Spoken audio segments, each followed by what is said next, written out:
Hey guys, welcome back. Thank you for joining me here in Brooklyn, New York for this class. And this is going to be a fun one. It's sort of a piggyback on my last class, Shading 101. So we're going to call this Shading 102. Recently I posted a cool picture of this lemon type character with this little tiny marshmallow, and everyone just loved this cute little marshmallow.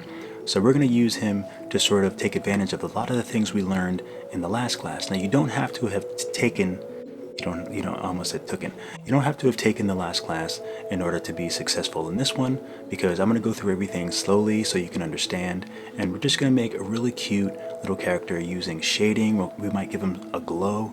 We'll put some things in the background, and we'll just do a lot of fun things that you see in a lot of character designs. So yeah, we're going to work on this little cute character, and we're just going to give him some life and some light, some weight.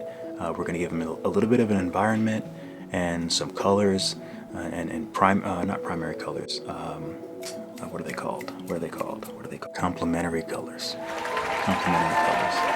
And for some reason, that just always just slips my mind. There's a lot of room for you to be creative, because I think that's the main takeaway from any of these classes, at least that I make, is I want you to be able to understand what I'm doing, why I'm doing it. That way you can do it for your own artwork, because everything just comes down to lighting, layers, shading, the physical space around your character, colors.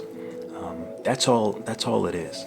So what we're doing here is sort of taking Shading 101 to the next level and just making a cute little character. And I hope that you have as much fun drawing it as I did creating it, because I love making little cute characters like this.